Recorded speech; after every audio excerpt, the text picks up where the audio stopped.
Silver Pennies, 1925. The moon's the north wind's cookie, what the little girl said. When does the moon look like a cookie with a big bite out of it? I wonder who eats the moon scraps.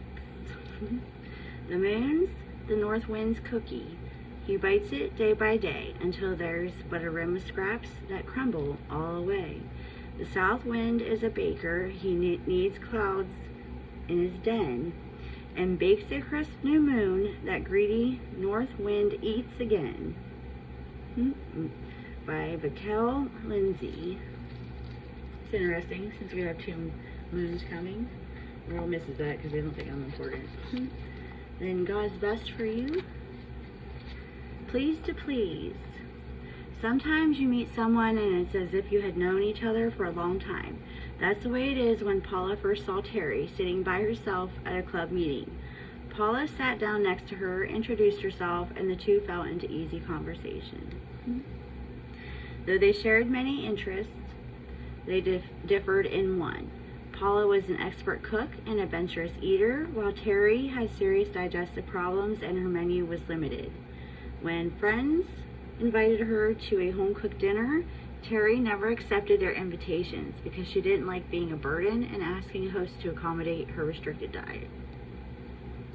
But Paula didn't need to be asked. She did the asking, researched recipes, and discovered many she had never fixed before that would allow her to provide a delightful meal for her friend to enjoy. Paula wasn't required, but she chose to bypass tried and true dishes in favor of unfamiliar ones, all to please her friend. Certainly no one could reasonably accuse Paula of not possessing a will of her own. Of course she did, but she chose to serve Terry instead and put affection for her friend first and her personal inclination second. It's what people do when a relationship means something to them. Your relationship with God is no different. If you wanted something and God said no, would you risk your friendship with him to get it? If you knew your words or actions went against his guidelines, would you persist? If you realized a particular attitude dampened your appreciation of his gifts, would you let it continue? He is your friend who chooses the best for you. How are you that kind of friend to him? If you love me, you will keep my commandments. John 14:15.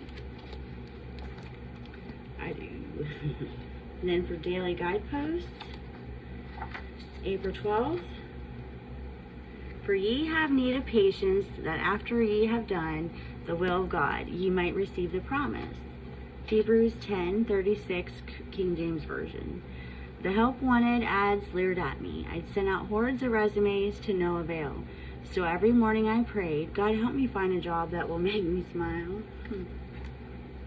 I saw a job I never would have had the guts to apply for if I hadn't been desperate.